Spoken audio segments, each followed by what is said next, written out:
right. I thought I'd do a different lesson for tonight.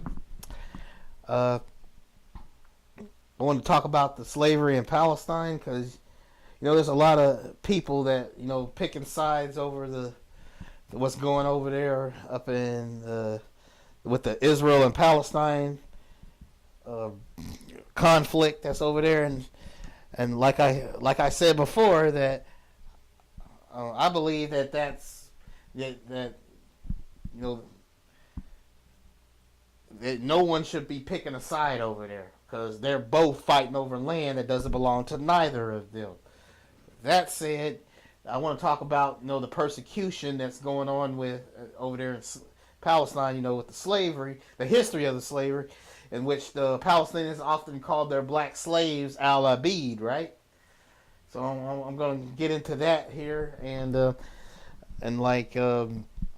yes, we are persecuted by the Ashkenazi over there as well. So I don't support neither of them. So let's get that out the way. Let's see here. All right, let's check some of this out. Right. Okay, we have slavery in Palestine. It says open chattel slavery existed in the region of Palestine until the 20th century. The slave trade to the Ottoman Palestine officially stopped in the 1870s, when the last slave ship registered to have arrived, after which slavery appeared to have gradually diminished to a marginal phenomenon in the census of 1905. However, the former slaves and their children still continued to work for their former enslavers and were reported to still live in a state of de facto servitude in the 1930s. I think they were still slaves. That's what it sounds like to me. Servitude, nothing. Okay, many members of the black Palestinians minority are descendants of the former slaves.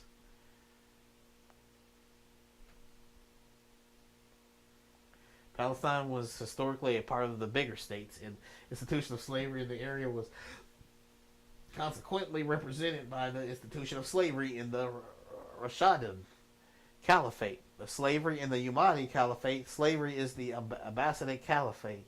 Slavery in the Mamluk Sultanate. And finally, of the slavery in the Ottoman Empire. Between 1516 and 1970, all of which were empires of which area of Palestine was part of. So let's see.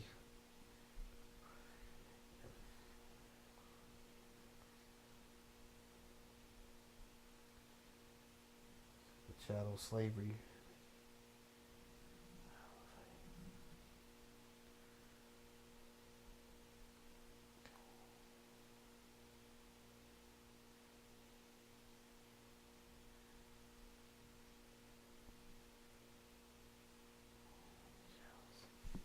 Taking place in the Umayyad Caliphate.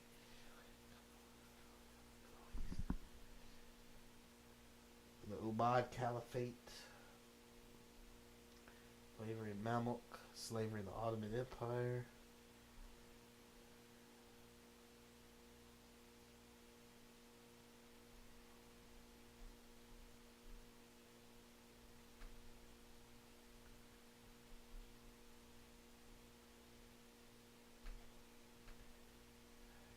Palestine was close to the Red Sea slave trade, from which African slaves were trafficked by pilgrims returning from the Hajj, and also the slave ports of the Mediterranean Sea, where African slaves from the Trans-Saharan slave trade were reported via Libya and Egypt. European slaves were imported from the Black Sea region in the northeast.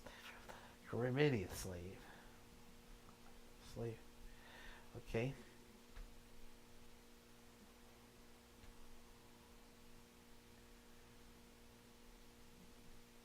Empire conceded to Britain the right to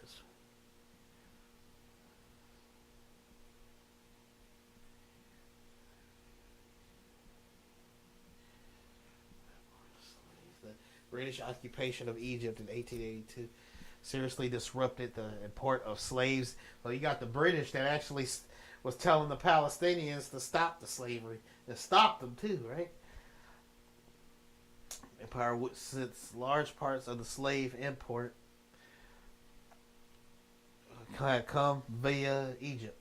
The Anglo-Egyptian Slave Trade Convention officially banned the slave trade from Sudan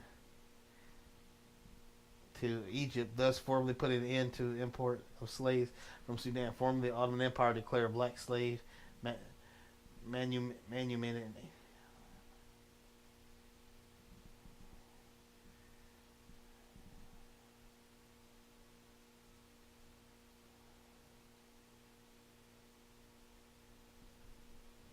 Hmm.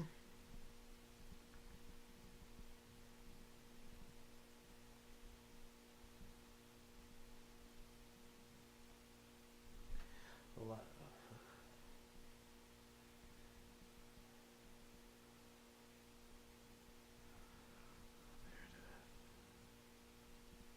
In the last decades of open slavery in Palestine, the origin of slaves appeared to have been similar to other Ottoman provinces. At the time, a minority were Caucasians, usually citizens, but the vast majority of the slaves were of African origin, mostly from Ethiopia and Sudan.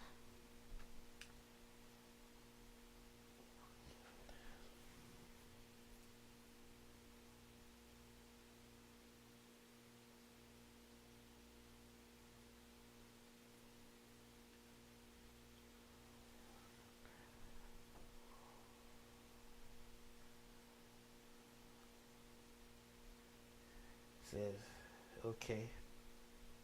See if I see anything.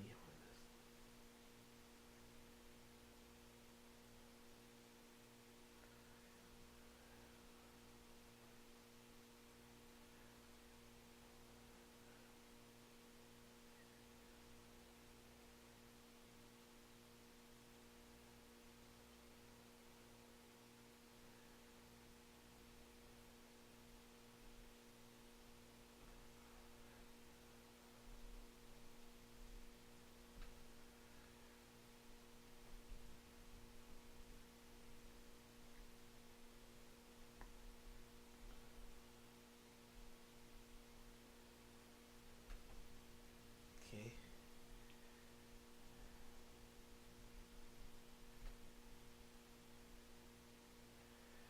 Right. It says the history of black slaves in Palestine, often referred to as Al Abid, the slaves. They still, I heard that black people that are living in Palestine, they still are called Al Abid, which means the slave. So, black. I heard that black people that come over there to try to help them, like dealing with Israel and all that, like they still be find time to be racist towards the black people that come over there to try to help them. So that is messed up that they still do stuff. They still like that.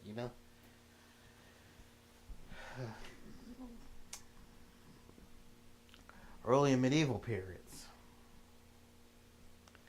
From the early Islamic conquest, 7th century onward, the Levant, including Palestine, was part of the wider Islamic caliphates. Enslaved Africans were brought primarily through trade routes that connected East Africa, Sudan, and Ethiopia, the Horn of Africa, with the Arabian Peninsula and the Eastern Mediterranean. These individuals were employed in multiple roles as domestic servants, soldiers, agricultural laborers, and eunuchs. Some served elite households, religious endowments. Oh, I just want to say, y'all, hey, Mr. Person 21. I just want to say that this is my 100th video on this channel that's been uploaded. Considering with the shorts and everything that I've uploaded, with the live and the stuff I've uploaded, this will be number 100 for this channel. So, so it's been a while, right? From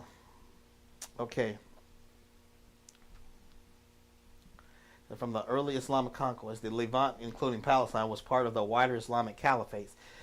Enslaved Africans were brought primarily through trade routes that connected East Africa, Sudan, Ethiopia, and Horn of Africa, with the Arabian Peninsula and the Eastern Mediterranean. These individuals were employed in the multiple roles as domestic servants, soldiers, agricultural laborers, eunuchs. Some served elite household or religious endowments. I would like to talk about the persecution of the black slaves the black people in Israel next week, if God willing. I want to talk about that next week. So letting y'all know that I don't pick a side of what's going on over there. So and that goes for y'all too. Like if you got a 6-figure job, I say just keep your mouth shut so you can keep your 6-figure job and just don't have an opinion on either of them, because they both fighting over land that doesn't belong to them. So that's how I don't pick a side over there. So that's just how I am. Okay.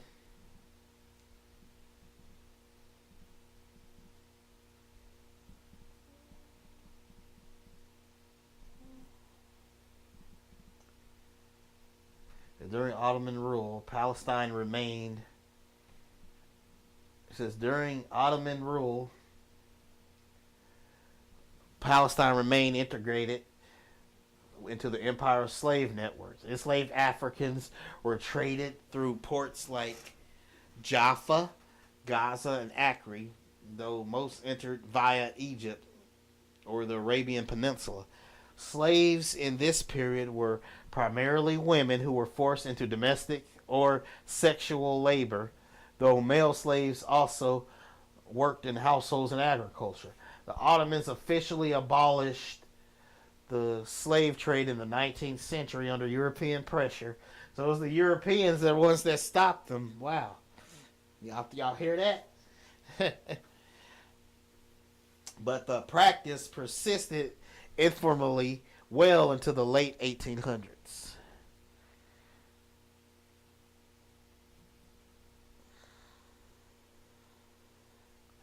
So, that was like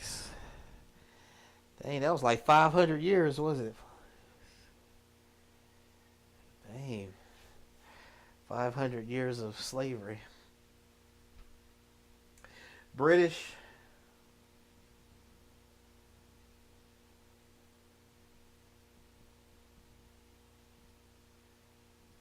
But why do you? They're not even the real Israel, Mr. Person 21. They're not the real Israel. They're Ashkenazi converts. Why did you even say that? Okay.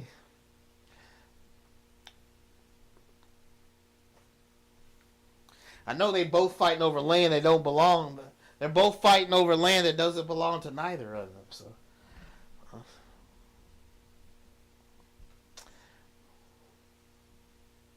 Because during, right here, the early medieval periods. Oh, no, my bad. I've already did that. Okay, British Mandate. It says British Mandate in the 20th century. By the time the British Mandate, 1920 to 1948, legal slavery had largely disappeared, but the descendants of African slaves and migrants remained in Palestine. Communities of Afro-Palestinians, often referred to as colloquially and pejoratively as Al-Abid. Yep, so there he is. I already knew this, but I always spelt it wrong. I always spelt it Al-Abeed, but that's how you spell it, really. Al-Abid. Al-Abid.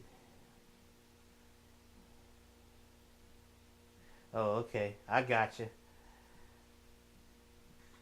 Yep, YouTube at it again, so you can't explain yourself.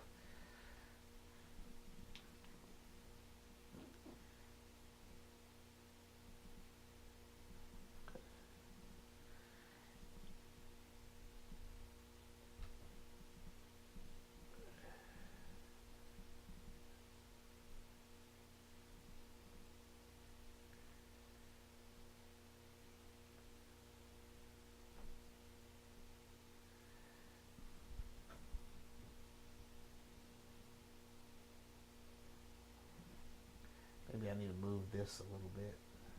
Oops. Move that right there. Okay. And it says, It says right here, Afro-Palestinians Identity Day. The Afro-Palestinian community continues to exist today, especially in Jerusalem's Old City. Notably around the African quarter near Bab al-Majiz by the Al-Aqwazi compound. These families often preserve oral traditions of their East African origin, Sudanese, Chaldean, Nigerian, or Senegalese roots. While they are integrated into Palestinian society, they have historically faced social marginalization due to both racial discrimination. So even though the Palestinians are being persecuted by the Ashkenazi, Khazars, Ashkenazis, but even though they're still they still find time to persecute the black Palestinians there, right? Who I believe are Israelites, but we'll get into that later. And the legacy of slavery attached to the label Al-Abid, the slaves.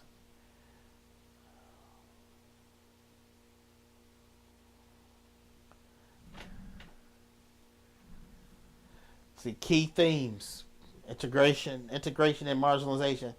Afro-Palestinians are part of the wider Palestinian struggle and identity, yet they have also been marked by racial and historical stigma.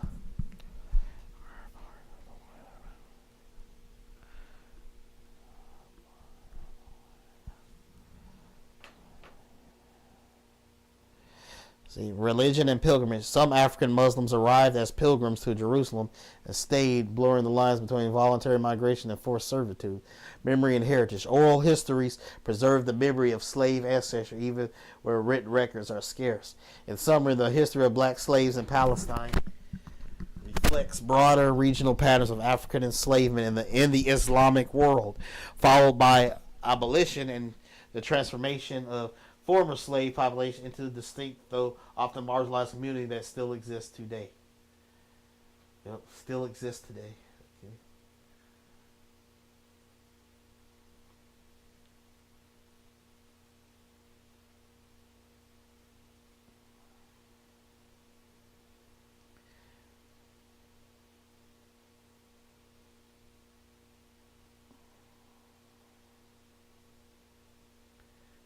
Let's go back up.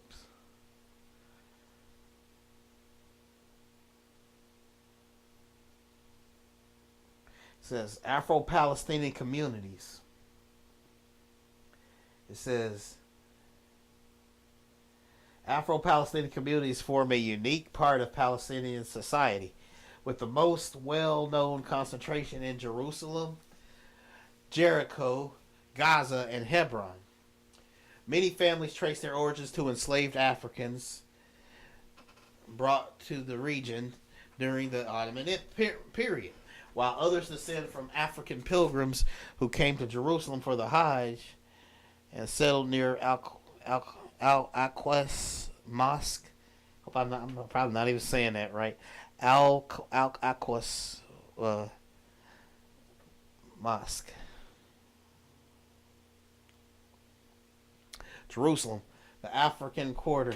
The most prominent Afro-Palestinian community lives in Jerusalem's Old City.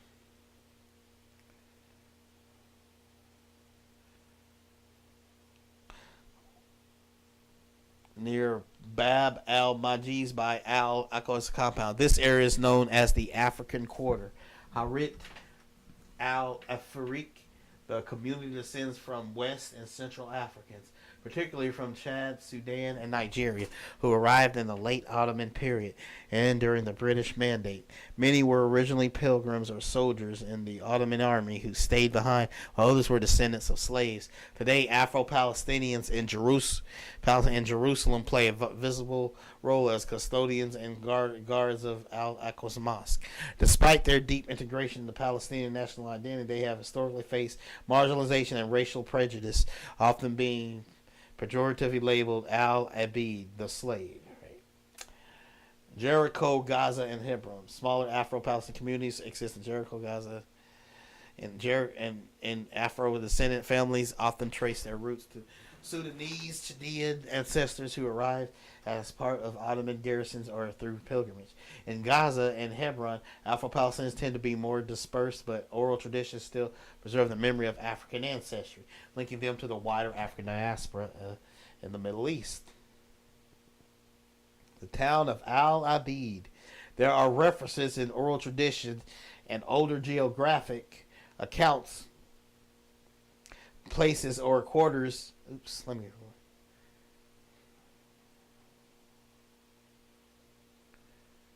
Where did I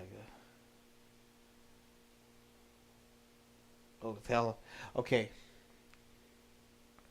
Or African descendant communities in some Palestinian towns. They stuck as a way of marking the area where black families resided, often descendants of slaves or servants. These place names reflected both communities clustering and racialized social hierarchies of early centuries. One notable example is Hebron, where a neighborhood historically referred to as Harat al-Abid existed. It served as a residential zone.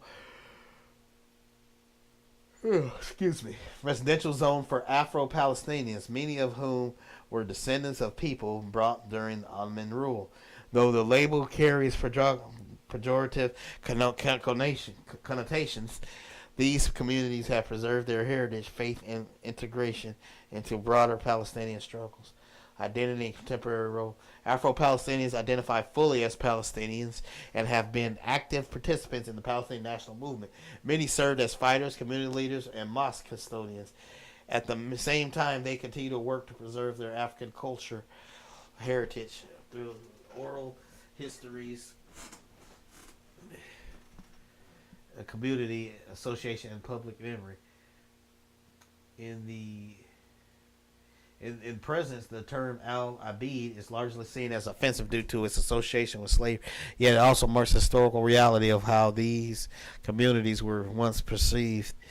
Afro-Palestinians themselves increasingly assert their place within Palestinian society, not only as part of the national struggle, but also as keepers of a distinct Afro-Palestinian heritage.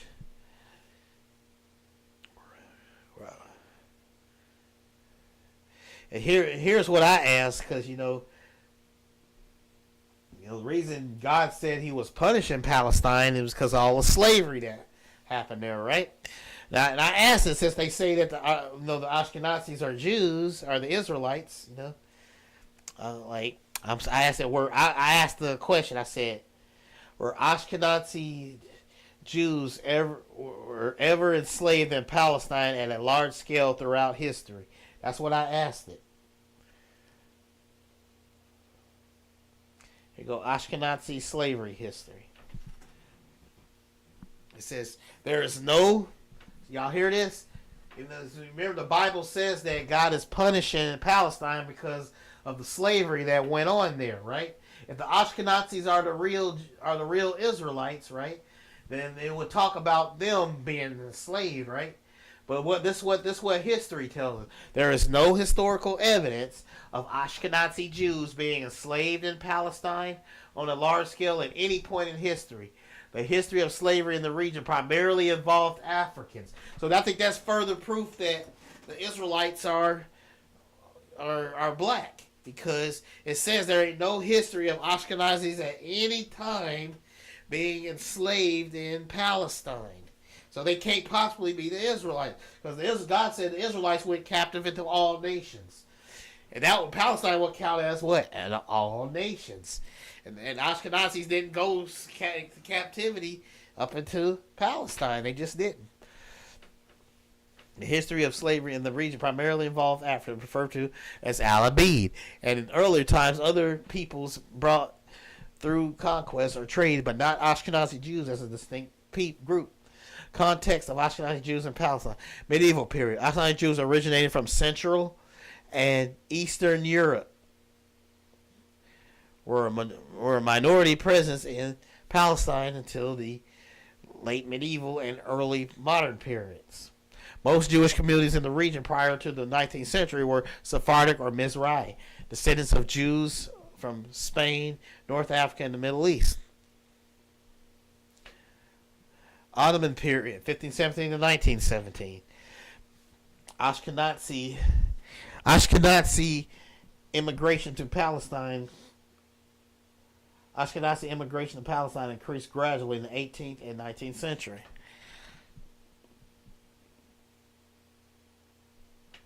Especially to cities like Safed, Tiberias, Hebron, and later Jerusalem. These immigrants came as religious pilgrims or settlers, not as slaves. See, we all know that, right? And the Palestinians, they know that all too well, right there. They know that very well. Okay, pilgrims are settlers, not as slaves. Their main hardships were economic poverty, dependency on charity, halukah funds, and occasionally persecution or restrictions under Ottoman rule, but not enslavement.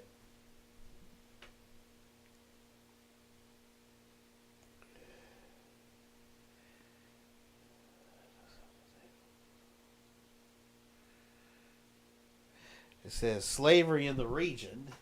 Slavery in Palestine during Ottoman times did exist, but it was overwhelmingly Africans and some Circassians, Balkan slaves, or others brought through Ottoman trade and wars.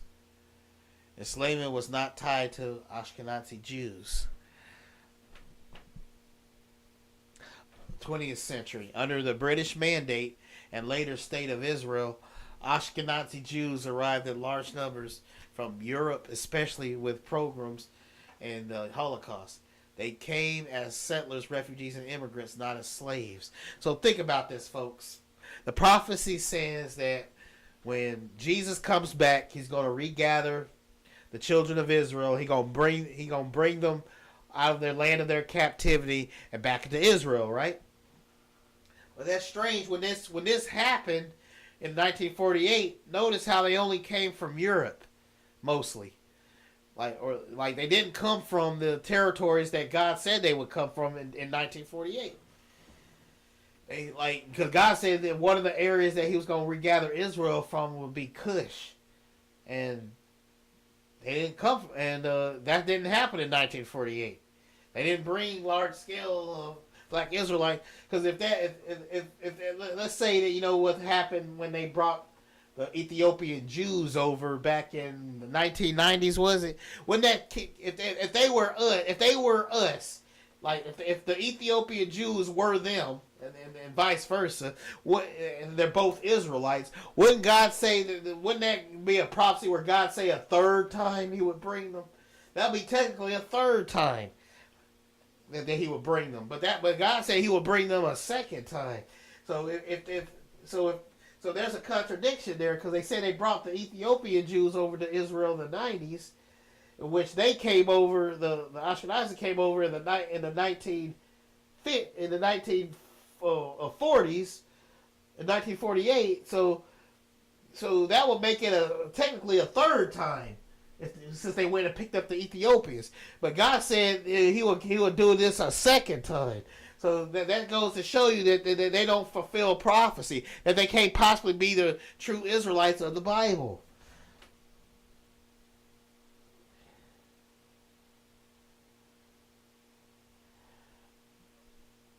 So, conclusion. While slavery was part of the Middle East history, there is no record of Ashkenazi Jews being enslaved in Palestine in any systemic or large-scale way. Their historical struggles in the region were centered on poverty, persecution, and exile rather than bondage. But God said they went and they was held captive. And they went captive into all nations. And Palestine will count as all nations, but there's no history of them being slaves and up in Palestine. So it's further clues of who the Israelites are, who the real ones are, okay?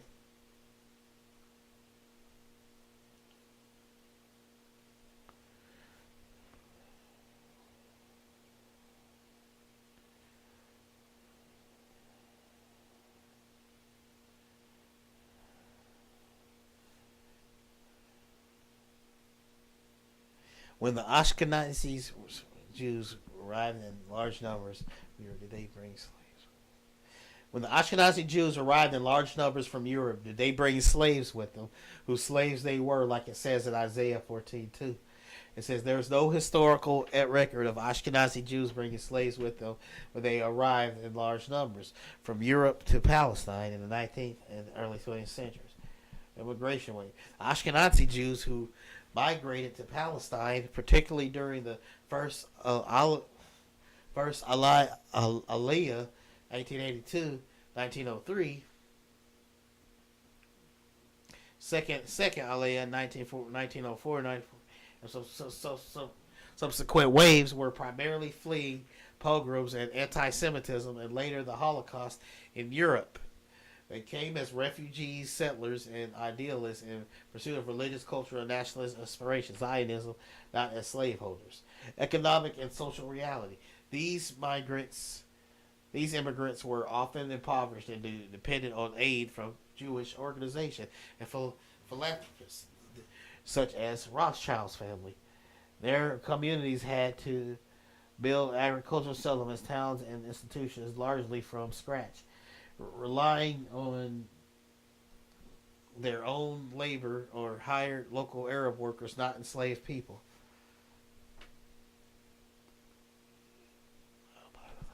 Slavery was already abolished. By the late 19th century, was already abolished or terminal decline in the Ottoman Empire to international pressure. By the time Ashkenazi Jews arrived in large number, legal slavery in Palestine no longer exists any forced servitude in the sense ancient slavery, such as what Isaiah describes, was not practiced.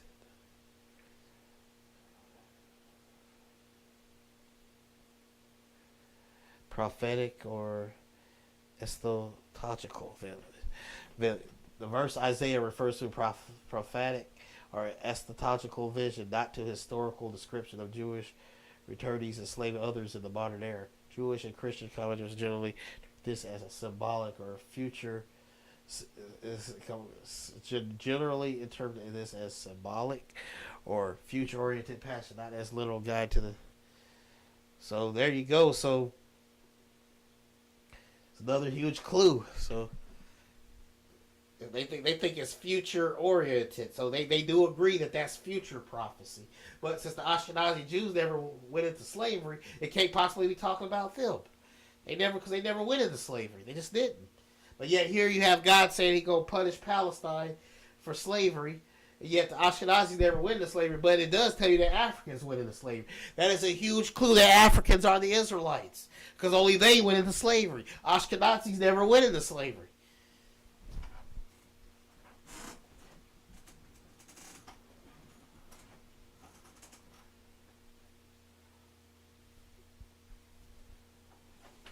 Is when Ashkenazi Jews arrived in Palestine from Europe, they did not bring slaves. Okay, there we go.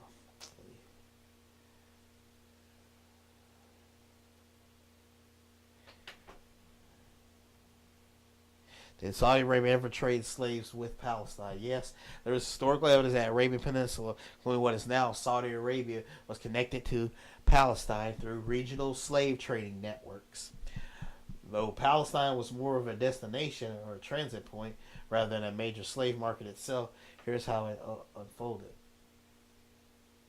Slavery in Arabia and its links to Palestine. Arabian slave routes.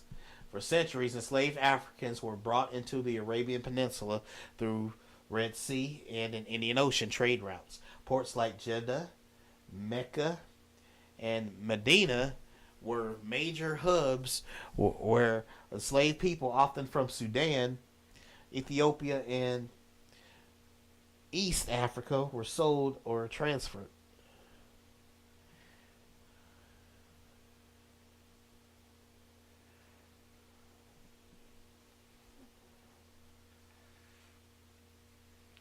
Religious pilgrimage as a pathway. Some enslaved Africans entered Palestine indirectly through the Hajj.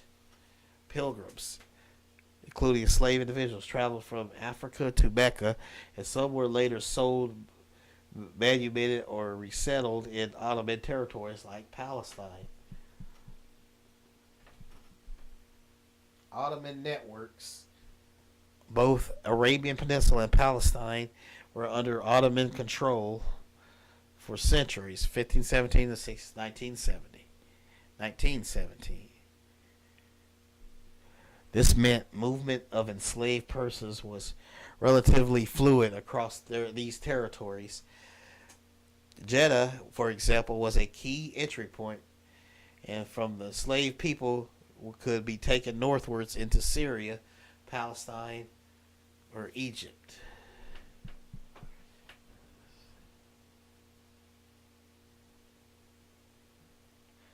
Ports. Gaza, Jaffa, Acre were the main Palestinian ports where enslaved Africans sometimes arrived, often via Egypt. Urban household. Enslaved men and women worked in Ottoman Palestinian households, mosque or agriculture estates. Some Afro-Palestinian families in Jerusalem, Hebron, and Jericho trace their ancestry to these routes. Saudi Arabia and Palestine. While we don't have records of a direct Saudi-Palestine slave trade, Saudi Arabia as a modern state only emerged in 1932. The Hijaz region, Mecca, Medina, functioned as a redistribution hub for enslaved Africans under Ottoman and later Hashemite control. From Hijaz, enslaved Africans could move with pilgrims, traders, or officials into Palestine. This indirect connection made Palestine part of the broader Red Sea Arabian slave corridor. In short, yes, enslaved Africans trafficked through Arabia, especially in Mecca and Jeddah, sometimes ended up in Palestine during the Ottoman era. This trade wasn't bilateral in the modern sense of Saudi Arabia trading, but both regions were linked through Ottoman-controlled slave routes and religious pilgrimages.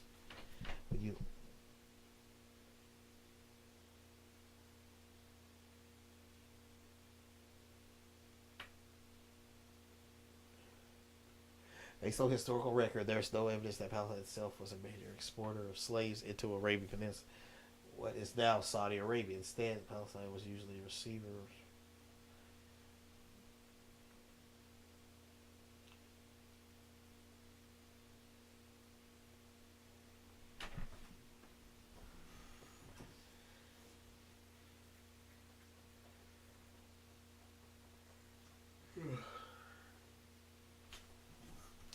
See, Palestine did not function as a seller export of slaves.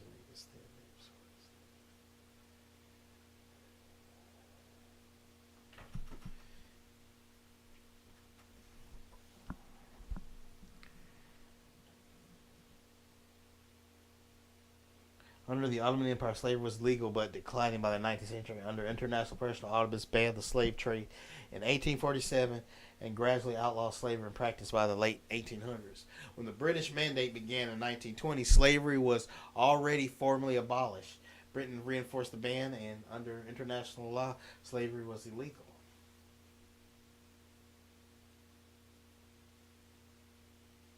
By the time Jordanian rule in the West Bank 1948 through 1967, Egyptian rule in Gaza, slavery had long been illegal under both governments.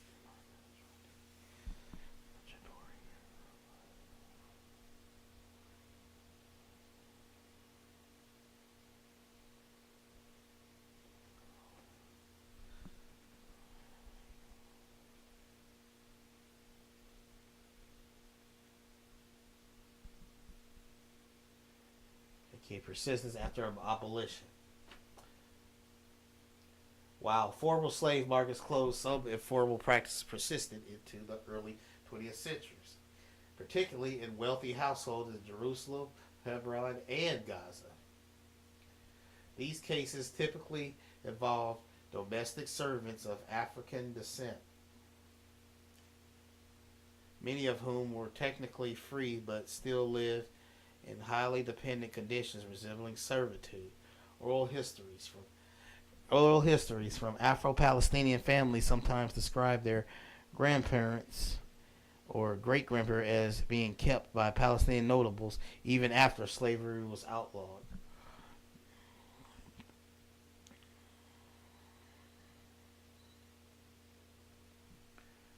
recent clarification, if by recent we mean late 20th century and beyond, there is no evidence of Palestinians openly keeping slaves in modern era. However, vestiges of social stigma remain. Afro-Palestinian families, especially in Jerusalem Old City and Hebron, still face discrimination tied to their slave ancestors and are sometimes still called al-Abid as a slur. The rare cases, the relationship between black domestic workers and Palestinian families into the early mid 1900s blur the line between service and bondage, but this was not legally recognized.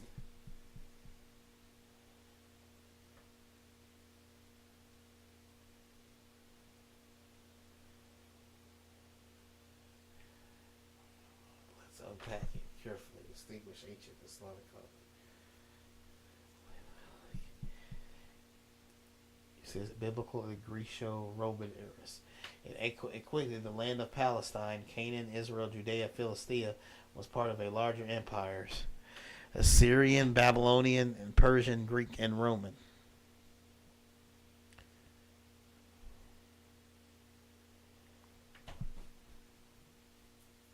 In those eras, slavery existed everywhere, but it was usually war captives, local peoples, Mediterranean, Europeans, and neighboring Semitic groups. African slaves did appear in Levant during Greco-Roman times.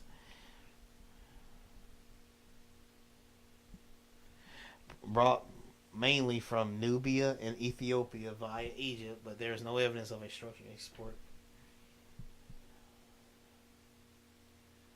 What is now Arabia, what is now Saudi Arabia, was not a slave import hub in the ancient period, the way it later became in the Islamic and Ottoman era. After the 7th century conquest, the Red Sea and Indian Ocean became a major slave routes. Africans were brought into Arabia and Levant, Palestine absorbed the slave Africans through Egypt and Arabian ports like Jeddah and Aqaba.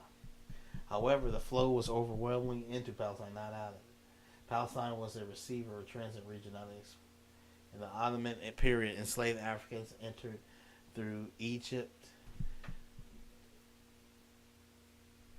Jeddah, or Damascus, some settling in Palestine. Afro-Palestinian families in Jerusalem and Hebron. Gaza traced their insertions to these movements.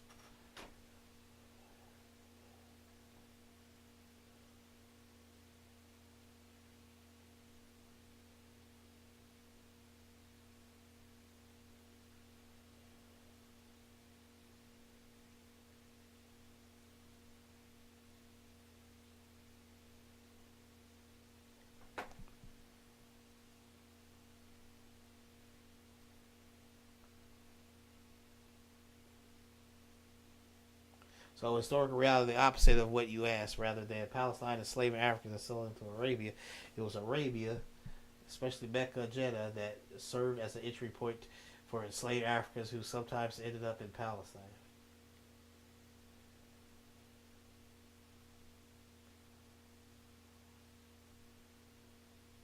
Modern day slavery in Saudi Arabia. Although Saudi Arabia officially abolished slavery in 1962, certain practices today are widely described by human rights groups as modern slavery. These don't involve legal ownership of people, but forms of exploitation that amount to bondage. Migrant workers, mostly from Africa, South Asia, and Southeast Asia, entered Saudi Arabia under the kafala system, which ties their legal residency to their employer sponsor.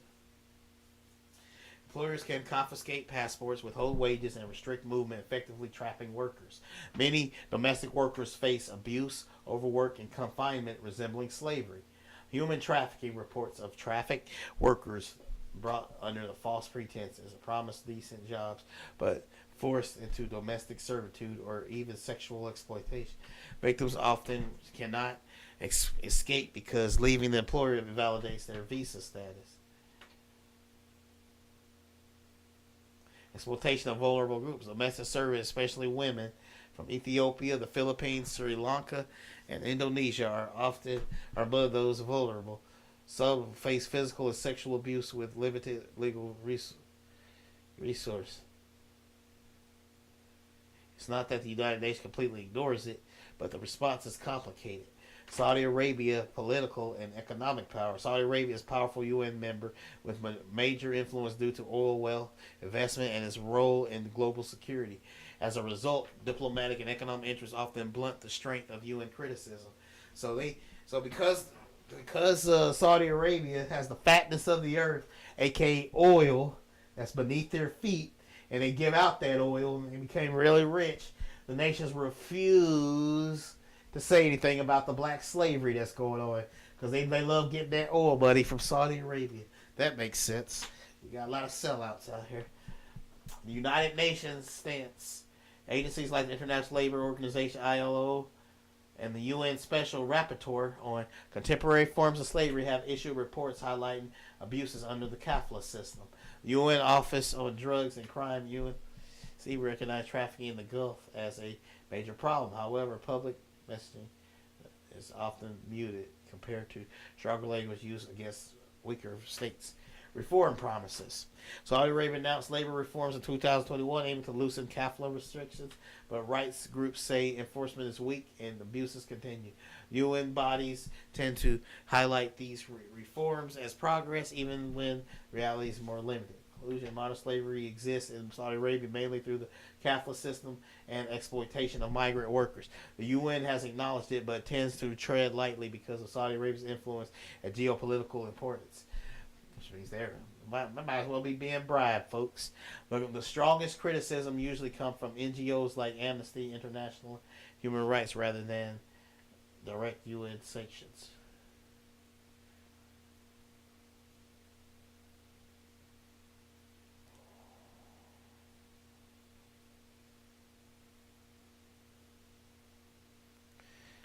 Hundreds of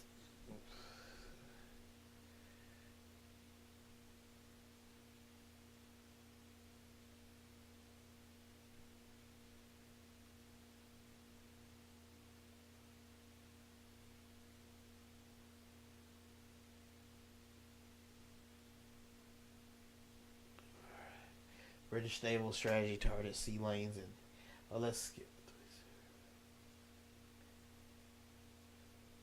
Pilgrims multiplied. The Hajj drew people, money, and shipping in Jeddah every year. Slave labor was embedded in the pilgrimage economy.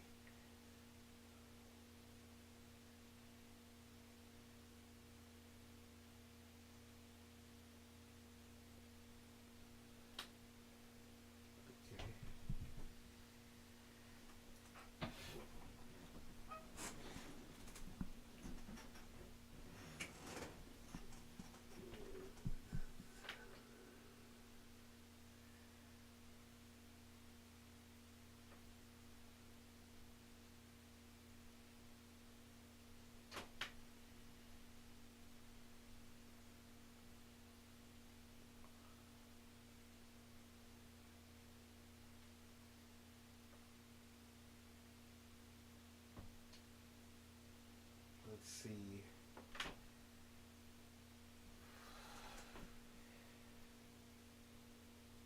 There was a question I was wanting to ask, and I'm trying to remember what it was. What question was that I was trying to ask? Those.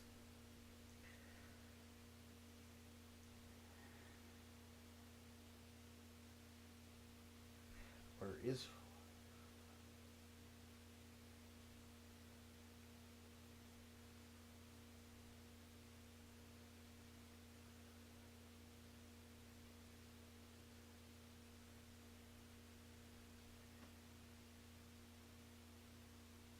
Oh yeah, the history of Israel, Black Israel.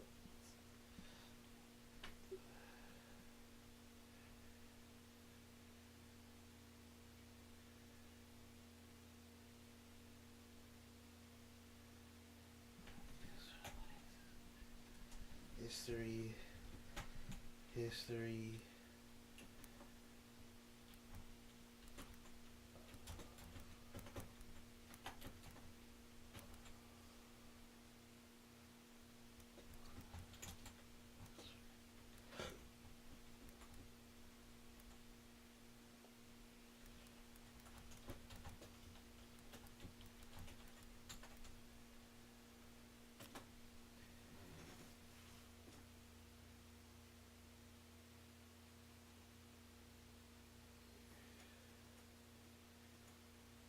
The history of black Israelites in Palestine is complex, with both ancient claims and modern communities contributing to the narrative. Let's break it down clearly. Ancient Israelite contacts and African connections. Biblical period, Israel and Judah had contact with Africa, Egypt, Cush, Nubia, Sudan, and Ethiopia. Biblical texts mention Cushites and Ethiopians serving in armies, intermarrying, or being part of Israelite society. E.g., Zechariah, Moses, Cushite wife, Ebed, Malachi, the Ethiopian, in Jeremiah 38. This has led some traditions, especially among African and African descendant peoples, to see themselves connected or descended from the ancient Israelites. Early Jewish communities of African descent, Ethiopian Jews, Beta Israel, while most lived in Ethiopia until the 20th century, some traveled to Jerusalem in early centuries as pilgrims. Small groups of Beta Israel were present in the Ottoman and Mandate era of Palestine.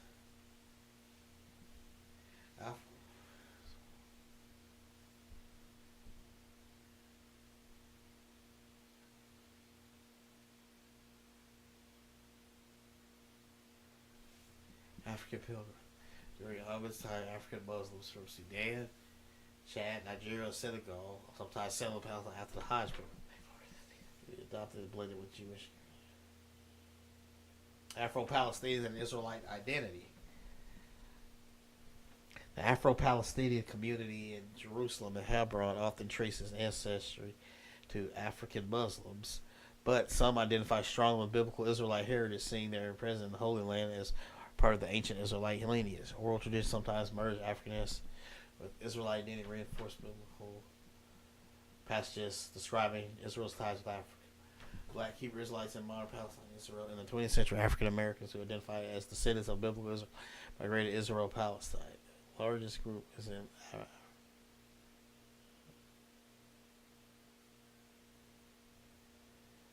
it says the largest group is the African.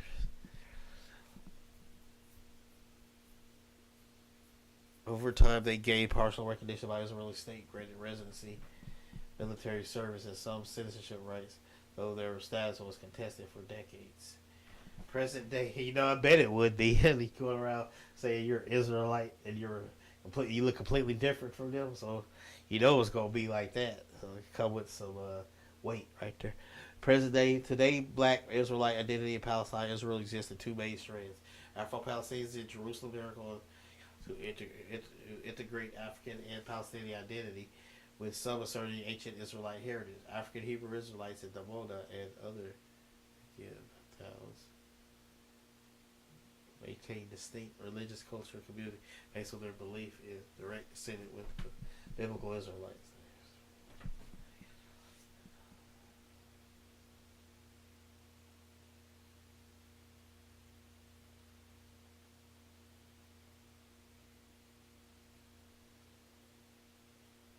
Each of these threads reinforce the broader claim that African descendant people have long-standing spiritual culture.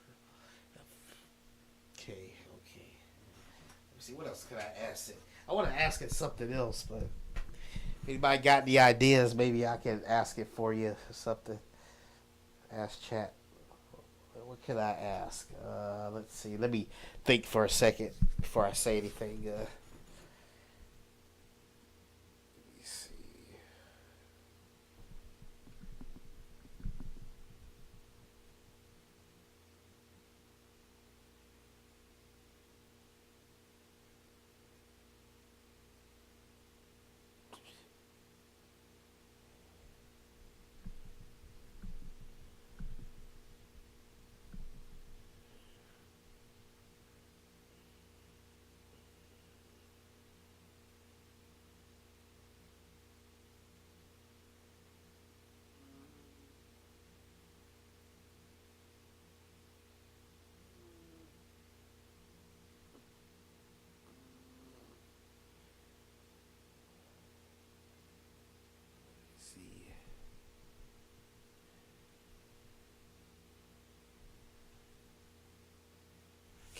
think I got an idea.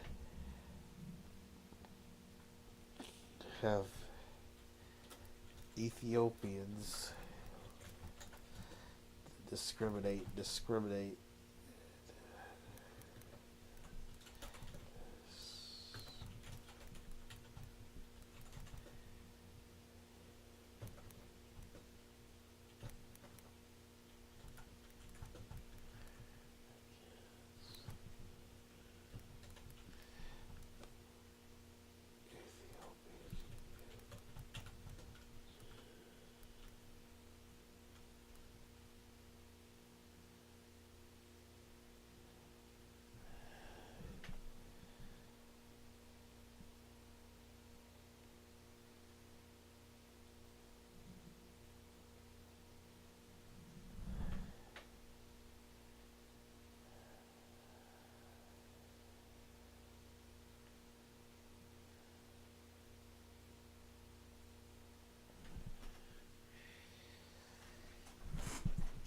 Yes, unfortunately, Ethiopian Jews, the Beta Israel, have faced discrimination from other Ethiopians throughout history, even though both groups share centuries of connections in the Horn of Africa. Here's a breakdown.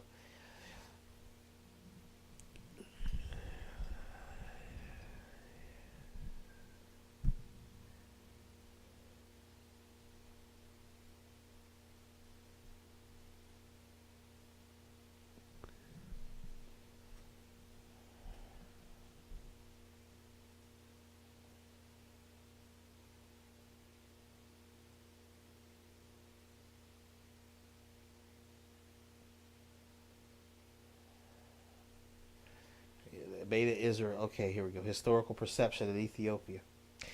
All right, it says Beta Israel followed their old form of Judaism, distinct from Ethiopian Orthodox Christianity, which was dominant faith. The difference often led to them being viewed as outsiders and heretics. Ethiopian Jews were sometimes referred to with derogatory terms like Falasha, meaning landless or stranger, because they were not fully integrated into a feudal landholding system. Occupational restriction.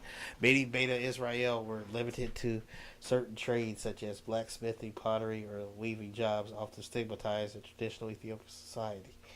Legal and cultural discrimination. In some regions, Ethiopian Jews were denied land ownership rights and could not marry outside their community. Stories and myths sometimes cast them as outsiders or even cursed, reinforcing social prejudice. They were frequently subject to forced conversions campaigns by Ethiopian Christian rulers, especially during the modern times in Ethiopia. During the 20th century, Ethiopian Jews still lived in social margins.